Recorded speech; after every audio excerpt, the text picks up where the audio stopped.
আপনার real camera দিয়ে তোলা ছবির কোয়ালিটি কি একদমই বাজে? তাহলে আজকের এই ভিডিওটি আপনার জন্য। সো প্রিয় দর্শক, আজকের এই ভিডিওতে আমি আপনাদের এমন একটি পাওয়ারফুল Gcam ক্যামেরা শেয়ার করব যে Gcamটা ব্যবহার করে আপনি যদি ফটোগ্রাফি করেন তাহলে আপনার মাথায় নষ্ট হয়ে যাবে। সো প্রিয় দর্শক, এই মুহূর্তে বিফোর আফটার যদি আপনারা দেখেন তাহলে বুঝতে পারবেন যে বিফোরের যে ছবিটা দেখতে পাচ্ছেন কতটা লো কোয়ালিটি এবং আফটারের যে ফটোগ্রাফিটা দেখতে পাচ্ছেন কতটা হাই কোয়ালিটি। আর কি একটা রিয়েল ক্যামেরা দিয়ে তোলা ছবির থেকে 3 গুণ হাই কোয়ালিটিতে ফটোগ্রাফি করতে পারবেন একটা Gcam ক্যামেরা ব্যবহার করার মাধ্যমে। সো প্রিয় দর্শক, ভিডিওটি অনেক ভালো লাগবে। ভিডিওতে লাইক করবেন না, চ্যানেলটি যদি সাবস্ক্রাইব করা না থাকে সাবস্ক্রাইব করে দেবেন। চলুন কিভাবে আপনার মোবাইলে আপনি এই মোস্ট পাওয়ারফুল Gcam ক্যামেরা অ্যাপটা ডাউনলোড করে সেটআপ দিয়ে প্রফেশনাল হতে আমার মতো ফটোগ্রাফি করতে পারেন, সম্পূর্ণ প্রসেসটা আমি স্টেপ বাই স্টেপ দেখাবো। সো ক্যামেরা অ্যাপটি আপনারা কোথায় পাবেন? ক্যামেরা অ্যাপটি পাওয়ার জন্য ভিডিও ডেসক্রিপশন বক্সে ছোট্ট একটা লিঙ্ক পেয়ে যাবেন। জাস্ট সেই লিঙ্কের উপর ক্লিক করে দিলে সরাসরি গুগল ড্রাইভে চলে যাবেন। সেখান থেকে আপনি ক্যামেরা অ্যাপ সহ কিছু premium and latest config file দেওয়া থাকবে, সেগুলো আপনি একসাথে ডাউনলোড করে নেবেন। ডাউনলোড করার পর সরাসরি আপনার মোবাইলে আপনি শুধু ক্যামেরা অ্যাপের ফাইলটা ইনস্টল করে নেবেন। সো প্রিয় দর্শক, চলে আসলাম মোবাইল স্ক্রিনে। শুরুতেই দেখতে পাচ্ছেন ক্যামেরা অ্যাপটি অলরেডি আমার মোবাইলে ইনস্টল কমপ্লিট রয়েছে। তো ভিডিও ডেসক্রিপশন বক্সে ক্যামেরা অ্যাপটি সহ কনফিগ ফাইলের লিঙ্ক পেয়ে যাবেন, এক ক্লিকে আপনি ডাউনলোড করে নেবেন। ডাউনলোড করে নেওয়ার পর ক্যামেরা অ্যাপটি যখন আপনার মোবাইলে ইনস্টল হয়ে যাবে জাস্ট আপনি ক্যামেরা অ্যাপটি ওপেন করে দেবেন।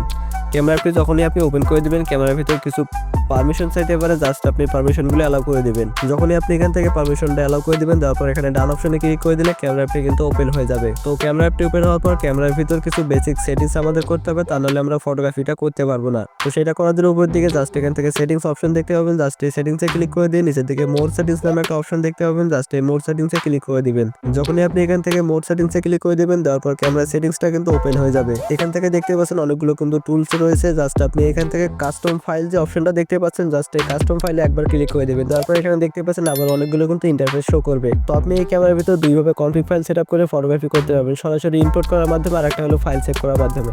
তো ফাইল সেভ করাটাই কিন্তু সবথেকে বেস্ট। জাস্ট আমরা এখান থেকে XML সেভ যে অপশনটা দেখতে পাচ্ছেন মাঝখানে, XML সেভ যে অপশনটা দেখতে পাচ্ছেন এটার উপর ক্লিক করে দেবেন। তারপর জাস্ট এখানে লিখে দেবেন হলো AGC 8.4। তো জাস্ট আমি এখান থেকে AGC 8.4 লিখে দিয়ে ইয়েসে ক্লিক করে দিলাম। জাস্ট আমাদের কিন্তু ফাইল ম্যানেজারে একটা ফোল্ডার সেভ হয়ে গেল। তো এখন আমাদের যে কাজটা করতে হবে সরাসরি ভিডিও ডেসক্রিপশন বক্স থেকে আপনারা যে কনফিগ ফাইলটা ডাউনলোড করেছিলেন সেই কনফিগ ফাইলটা কিন্তু ক্যামেরার ভিতরে সেটআপ করতে হবে। সেটা করার জন্য জাস্ট উপরের দিকে দেখতে পাচ্ছেন আমি এখান থেকে আমার ফাইল ম্যানেজারটা ওপেন করে দিলাম। ফাইল ম্যানেজারটা ওপেন হওয়ার পর জাস্ট এখান থেকে মাই ফাইলসে ক্লিক করে ফোন স্টোরেজে ক্লিক করে দিলাম। তারপর দেখতে পাচ্ছেন অনেকগুলো কিন্তু এখানে ফোল্ডার চলে আসছে। তো আপনি খুঁজে বের করবেন আপনার মোবাইলে ডাউনলোড নামে যে ফোল্ডারটা আছে এটার উপর শুধু একবার ক্লিক করে দিবেন। ডাউনলোড ফোল্ডারের উপর ক্লিক করে দেওয়ার পর এখানে দেখতে পাচ্ছেন আমাদের কিন্তু একটা ফোল্ডার চলে আসছিল, সেটা হলো AGC 8.4 নামে। এখন আপনি যে কাজটা করবেন, আপনি যে কনফিগ ফাইলটা ডাউনলোড করেছিলেন বা যে ফোল্ডারে আপনি ডাউনলোড করে রেখেছেন সেই ফোল্ডারটা খুঁজে বের করবেন।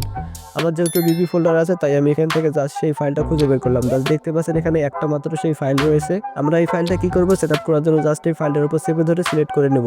যখন এই ফাইলটা সিলেক্ট হয়ে যাবে জাস্ট নিচের দিকে দেখতে পাচ্ছেন মুভ নামে একটা অপশন আছে, জাস্ট এই মুভে ক্লিক করে দেবো। মুভে ক্লিক করার পর আবার চলে যাবো সেই ডাউনলোড ফোল্ডারে। ডাউনলোড ফোল্ডারটার উপর ক্লিক করে দেওয়ার পর জাস্ট এখান থেকে AGC ফোল্ডারটা সিলেক্ট করবো। করার পর কনফিগ নামে যে ফোল্ডারটা আছে এটার উপর ক্লিক করবো। করার পর নিচের দিকে দেখতে পাচ্ছেন মুভ টু হেয়ার নামে একটা অপশন আছে, জাস্ট এটার উপর ক্লিক করে দেবো। এটার উপর ক্লিক করে দেওয়ার সাথে সাথে 1 সেকেন্ডের মধ্যে কিন্তু ক্যামেরার ভিতর কনফিগ ফাইলটা সেটআপ হয়ে যাবে। এখন আপনি যে কাজটা করবেন ক্যামেরা অ্যাপটি ওপেন করে দিবেন। ক্যামেরা অ্যাপটি ওপেন হওয়ার পর জাস্ট এখান থেকে উপরের দিকে দেখতে পাচ্ছেন আবার সেটিংস অপশন আছে, জাস্ট এই সেটিংসে ক্লিক করে দিবেন। তারপর নিচের দিকে লোড কনফিগ নামে এবার একটা অপশন আপনি দেখতে পাবেন, জাস্ট এই লোড কনফিগে আরেকবার ক্লিক করে দেবেন। লোড কনফিগে ক্লিক করে দেওয়ার পর এখানে দুইটা ফাইল আপনি দেখতে পাবেন। নিচের দিকে দেখতে পাচ্ছেন AGC power by Rahan v9.8 agc.xml। এই যে ফাইলটা আপনারা দেখতে পাচ্ছেন যেটা আমরা সেটআপ করলাম, এই ফাইলটার উপর শুধু আপনি একবার ক্লিক করে দেবেন। ক্লিক করার পর এখানে দেখতে পাচ্ছেন একটা গ্রিন টিক মার্ক কিন্তু চলে আসলো। গ্রিন টিক মার্ক চলে আসার পর জাস্ট আপনি এখান থেকে লোড যে অপশনটা দেখতে পাচ্ছেন লোডে ক্লিক করে দেবেন। লোডে ক্লিক করে দেওয়ার পর কিন্তু ক্যামেরার ভিতরে কনফিগ ফাইলটা আমাদের এখন কমপ্লিটভাবে কিন্তু সেটআপ হয়ে গেল। এখন আমি আপনাদের কিছু ফটোগ্রাফি করে দেখাবো কনফিগ ফাইল সিলেক্ট করে যে কত সুন্দর প্রিমিয়াম কোয়ালিটিতে আপনারা ছবি ক্যাপচার করতে পারেন। তবে কিন্তু ইনডোরে আছে, আমার কাছে দেখতে পাচ্ছেন কোনো সাবজেক্ট নেই, জাস্ট আমি আপনাদের একটা ফুলের ছবি ফটোগ্রাফি করে দেখাবো, তাহলে নিজেই বুঝতে পারবেন। তো শুরুতে ফটোগ্রাফি করার জন্য আমরা যে কনফিগ ফাইলটা সেটআপ করলাম সেটা আমাদের খুঁজে বের করতে হবে। সেই ফাইলটা দেখার জন্য উপরের দিকে দেখতে পাচ্ছেন এখানে 3টা টুলস রয়েছে। এম এর সাথে জাস্ট এই গ্যালারি 5-এ ক্লিক করে দেবেন। যখনই আপনি গ্যালারি 5-এ ক্লিক করে দেবেন এখানে দেখতে পাচ্ছেন কতগুলো কনফিগ ফাইল কিন্তু চলে আসলো। তো আমরা শুধুমাত্র কিন্তু একটা মাত্র কনফিগ ফাইলে সেটআপ করেছি। এখানে দেখতে পাচ্ছেন অনেকগুলো কনফিগ ফাইল কিন্তু সেটআপ হয়ে গেল। তো এখানে দেখতে পাচ্ছেন যে কনফিগ ফাইলগুলো সেটআপ হয়ে গেছে sunset, natural, super night, macro lens, square blue, DSLR max, একুয়াসি colour, HD colour, green pack, pixel colour, red apple, black style. এই যে কনফিগ ফাইলগুলো আপনারা দেখতে পাচ্ছেন এগুলো দিয়ে কিন্তু আপনারা প্রফেশনাল হতে একটা DSLR ক্যামেরার মতো কিন্তু ফটোগ্রাফি করতে পারবেন। তো শুধু মুখে বললে নেই, আমি আপনাদের জাস্ট লাইভ প্রমাণ করে দেখাবো, তাহলে আপনি নিজেই বুঝতে পারবেন। তো শুরুতে আমরা এখান থেকে যে কনফিগ ফাইলটা সিলেক্ট করবো সেটা হলো DSLR ম্যাক্স। তো আমরা যেহেতু কিছু ফুলের ফটোগ্রাফি করবো তাই এখান থেকে DSLR ম্যাক্স যে ফাইলটা আছে এটার উপর আমরা ক্লিক করে দেবো। যখনই ক্লিক করে দেবো ক্যামেরা অ্যাপটা কিন্তু বন্ধ হয়ে ওপেন হয়ে যাবে। দেখতে পাচ্ছেন এখন যদি আপনারা আমার স্ক্রিনটা ফলো করেন তাহলে দেখতে পাচ্ছেন ক্যামেরার পিছনে কিন্তু আমার একটা ফুলের ছবি আছে। জাস্ট এই ফুলের ছবিটারই আমি আপনাদের ফটোগ্রাফি করে দেখাবো একদমই ডিএসএলআর ক্যামেরার মতো, তাহলে আপনি নিজেই বুঝতে পারবেন। শুরুতে যে কাজটা করবো, মোবাইলটা ফুলের কাছাকাছি নেওয়ার চেষ্টা করবো, তাহলে ছবিটা ডিএসএলআর মতো দেখতে লাগবে এবং ছবিটা যখনই ডিএসএলআর মতো লাগবে জাস্ট আপনি আপনার গ্লাসের উপর প্রেস করে দিয়ে ছবিটাকে ফোকাস করে নেবেন। ছবিটা ফোকাস হয়ে গেলে পিছনের ব্যাকগ্রাউন্ডটা কিন্তু ব্লার হয়ে যাবে। এখন ফটোগ্রাফি করার জন্য নিচের দিকে দেখতে পাচ্ছেন হোয়াইট বাটন একটা রয়েছে। জাস্ট এই হোয়াইট বাটনে আপনি একবার প্রেস করে দিবেন।